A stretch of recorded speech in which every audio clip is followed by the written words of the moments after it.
Hansel and Grethel. Hard by a great forest dwelt a poor woodcutter with his wife and his 2 children. The boy was called Hansel and the girl Grethel. He had little to bite and to break, and once when great scarcity fell on the land, he could no longer procure daily bread. Now when he thought over this by night in his bed, and tossed about in his anxiety, he groaned and said to his wife, "What is to become of us? How are we to feed our poor children when we no longer have anything even for ourselves?" "I'll tell you what, husband," answered the woman. "Early tomorrow morning we will take the children out into the forest to where it is the thickest. There we will light a fire for them and give each of them 1 piece of bread more, and then we will go to our work and leave them alone. They will not find the way home again, and we shall be rid of them." "No, wife," said the man. "I will not do that. How can I bear to leave my children alone in the forest? The wild animals would soon come and tear them to pieces." "Oh, thou fool," said she. "Then we must all 4 die of hunger. Thou mayst as well plane the planks for our coffins." And she left him no peace until he consented. "But I feel very sorry for the poor children, all the same," said the man. The 2 children had also not been able to sleep for hunger, and had heard what their stepmother had said to their father. Grethel wept bitter tears, and said to Hansel, "Now all is over with us." "Be quiet, Grethel," said Hansel. "Do not distress thyself. I will soon find a way to help us." And when the old folks had fallen asleep, he got up, put on his little coat, opened the door below, and crept outside. The moon shone brightly, and the white pebbles which lay in front of the house glittered like real silver pennies. Hansel stooped and put as many of them in the little pocket of his coat as he could possibly get in. Then he went back and said to Grethel, "Be comforted, dear little sister, and sleep in peace. God will not forsake us." And he lay down again in his bed. When day dawned, but before the sun had risen, the woman came and awoke the 2 children, saying, "Get up, you sluggards! We are going into the forest to fetch wood." She gave each a little piece of bread and said, "There is something for your dinner, but do not eat it up before then, for you will get nothing else." Grethel took the bread under her apron, as Hansel had the stones in his pocket. Then they all set out together on the way to the forest. When they had walked a short time, Hansel stood still and peeped back at the house, and did so again and again. His father said, "Hansel, what art thou looking at there and staying behind for? Mind what thou art about, and do not forget how to use thy legs." "Ah, father," said Hansel, "I am looking at my little white cat, which is sitting up on the roof and wants to say goodbye to me." The wife said, "Fool! That is not thy little cat. That is the morning sun which is shining on the chimneys."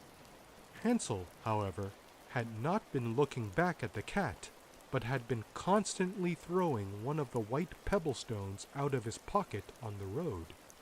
When they had reached the middle of the forest, the father said, "Now, children, pile up some wood, and I will light a fire that you may not be cold." Hansel and Grethel gathered brushwood together as high as a little hill. The brushwood was lighted, and when the flames were burning very high, the woman said, "Now, children, lay yourselves down by the fire and rest. We will go into the forest and cut some wood. When we have done, we will come back and fetch you away." Hansel and Grethel sat by the fire, and when noon came, each ate a little piece of bread. And as they heard the strokes of the wood axe, they believed that their father was near.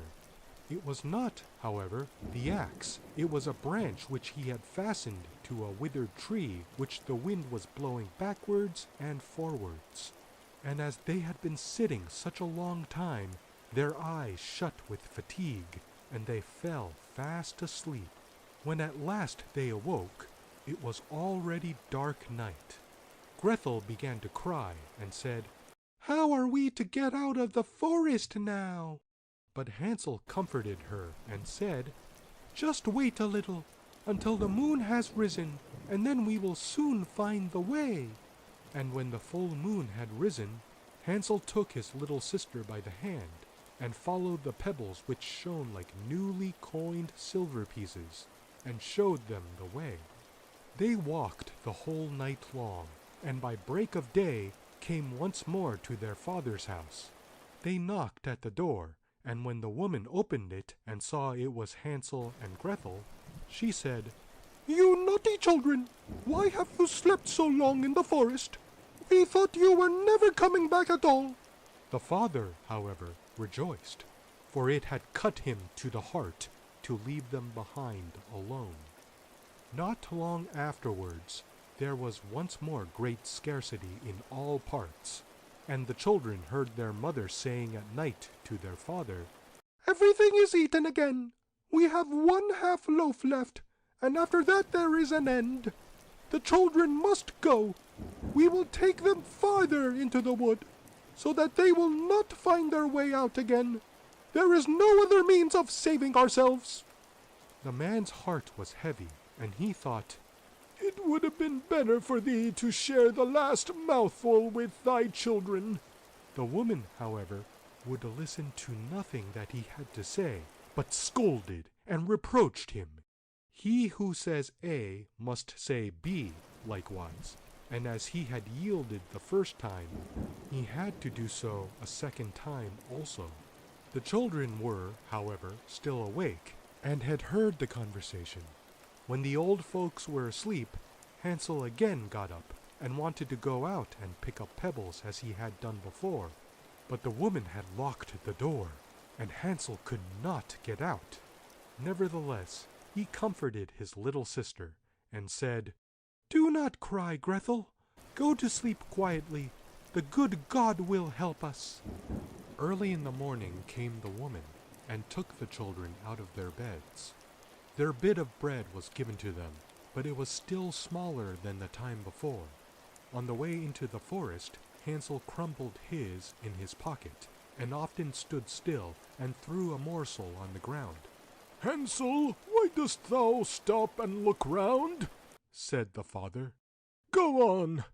"I am looking back at my little pigeon, which is sitting on the roof and wants to say goodbye to me," answered Hansel. "Simpleton," said the woman. "that is not thy little pigeon. That is the morning sun that is shining on the chimney." Hansel, however, little by little, threw all the crumbs on the path. The woman led the children still deeper into the forest, where they had never in their lives been before. Then a great fire was again made, and the mother said, "Just sit there, you children, and when you are tired you may sleep a little. We are going into the forest to cut wood, and in the evening, when we are done, we will come and fetch you away." When it was noon, Grethel shared her piece of bread with Hansel, who had scattered his by the way. Then they fell asleep, and evening came and went, but no one came to the poor children. They did not awake until it was dark night, and Hansel comforted his little sister and said, "Just wait, Grethel, until the moon rises, and then we shall see the crumbs of bread which I have strewn about. They will show us our way home again."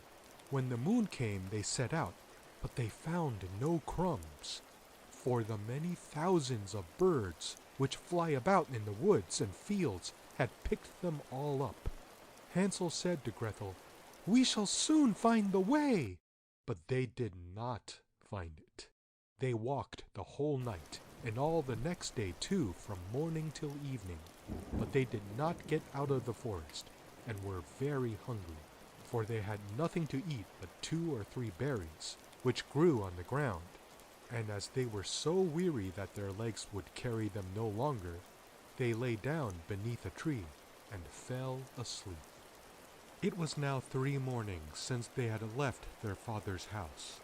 They began to walk again, but they always got deeper into the forest, and if help did not come soon, they must die of hunger and weariness.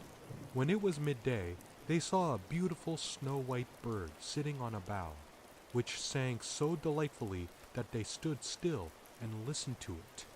And when it had finished its song, it spread its wings and flew away before them, and they followed it until they reached a little house, on the roof of which it alighted. And when they came quite up to the little house, they saw that it was built of bread and covered with cakes, but that the windows were of clear sugar.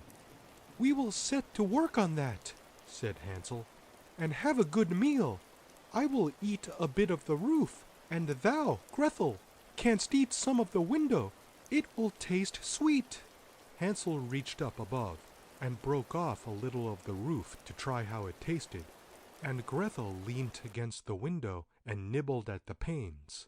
Then a soft voice cried from the room, "Nibble, nibble, gnaw! Who is nibbling at my little house?" The children answered, "The wind! The wind! The heaven-born wind!" and went on eating without disturbing themselves. Hansel, who thought the roof tasted very nice, tore down a great piece of it, and Grethel pushed out the whole of one round window pane, sat down, and enjoyed herself with it. Suddenly the door opened, and a very, very old woman, who supported herself on crutches, came creeping out. Hansel and Grethel were so terribly frightened that they let fall what they had in their hands. The old woman, however, nodded her head and said, "Oh, you dear children, who has brought you here? Do come in and stay with me. No harm shall happen to you." She took them both by the hand and led them into her little house. Then good food was set before them, milk and pancakes, with sugar, apples, and nuts. Afterwards 2 pretty little beds were covered with clean white linen, and Hansel and Grethel lay down in them and thought they were in heaven. The old woman had only pretended to be so kind. She was in reality a wicked witch, who lay in wait for children and had only built the little house of bread in order to entice them there. When a child fell into her power, she killed it, cooked, and ate it, and that was a feast day with her. Witches have red eyes and cannot see far, but they have a keen scent like the beasts, and are aware when human beings draw near. When Hansel and Grethel came into her neighborhood, she laughed maliciously and said mockingly, "I have them! They shall not escape me again!" Early in the morning, before the children were awake, she was already up, and when she saw both of them sleeping and looking so pretty with their plump red cheeks, she muttered to herself, "That will be a dainty mouthful!" Then she seized Hansel with her shriveled hand, carried him into a little stable, and shut him in with a grated door. He might scream as he liked, that was of no use. Then she went to Grethel, shook her till she awoke, and cried, "Get up, lazy thing! Fetch some water, and cook something good for thy brother. He is in the stable outside, and is to be made fat. When he is fat, I will eat him." Grethel began to weep bitterly, but it was all in vain. She was forced to do what the wicked witch ordered her. And now the best food was cooked for poor Hansel, but Grethel got nothing but crab shells. Every morning the woman crept to the little stable and cried, "Hansel, stretch out thy finger, that I may feel if thou wilt soon be fat." Hansel, however, stretched out a little bone to her, and the old woman, who had dim eyes, could not see it, and thought it was Hansel's finger, and was astonished that there was no way of fattening him. When 4 weeks had gone by, and Hansel still continued thin, she was seized with impatience, and would not wait any longer. "Hola, Grethel!" she cried to the girl. "Be active and bring some water. Let Hansel be fat or lean. Tomorrow I will kill him and cook him." "Ah, how the poor little sister did lament when she had to fetch the water, and how her tears did flow down over her cheeks. "Dear God, do help us," she cried. "If the wild beasts in the forest had but devoured us, we should at any rate have died together." "Just keep thy noise to thyself," said the old woman. "All that won't help thee at all." Early in the morning, Grethel had to go out and hang up the cauldron with the water and light the fire. "We will bake first," said the old woman. "I have already heated the oven and kneaded the dough." She pushed poor Grethel out to the oven, from which flames of fire were already darting. "Creep in," said the witch, "and see if it is properly heated, so that we can shut the bread in." and when once Grethel was inside, she intended to shut the oven and let her bake in it, and then she would eat her too. But Grethel saw what she had in her mind, and said, "I do not know how I am to do it. How do you get in?" "Silly goose," said the old woman. "The door is big enough. Just look, I can get in myself." And she crept up and thrust her head in the oven. Then Grethel gave her a push that drove her far into it, and shut the iron door and fastened the bolt. Oh! Then she began to howl quite horribly. But Grethel ran away, and the godless witch was miserably burnt to death. Grethel, however, ran like lightning to Hansel, opened his little stable, and cried, "Hansel, we are saved! The old witch is dead!" Then Hansel sprang out like a bird from its cage when the door is opened for it. How they did rejoice, and embrace each other, and dance about, and kiss each other, and as they had no longer any need to fear her, they went into the witch's house, and in every corner there stood chests full of pearls and jewels. "These are far better than pebbles," said Hansel, and thrust into his pockets whatever could be got in. And Grethel said, "I, too, will take something home with me," and filled her pinafore full. "But now we will go away," said Hansel, "that we may get out of the witch's forest." When they had walked for 2 hours, they came to a great piece of water. "We cannot get over," said Hansel. "I see no footplank and no bridge, and no boat crosses either," answered Grethel. "But a white duck is swimming there. If I ask her, she will help us over." Then she cried, Little duck, dost thou see? Hansel and Grethel are waiting for thee. There's never a plank or bridge in sight. Take us across on thy back so white." The duck came to them, and Hansel seated himself on its back, and told his sister to sit by him. "No," replied Grethel, "that will be too heavy for the little duck. She shall take us across, one after the other." The good little duck did so, and when they were once safely across and had walked for a short time, the forest seemed to be more and more familiar to them, and at length they saw from afar their father's house. Then they began to run, rushed into the parlor, and threw themselves into their father's arms. The man had not known one happy hour since he had left the children in the forest. The woman, however, was dead. Grethel emptied her pinafore until pearls and precious stones ran about the room, and Hansel threw one handful after another out of his pocket to add to them. Then all anxiety was at an end, and they lived together in perfect happiness. My tale is done. There runs a mouse. Whoever catches it may make himself a big fur cap out of it. End of story 15.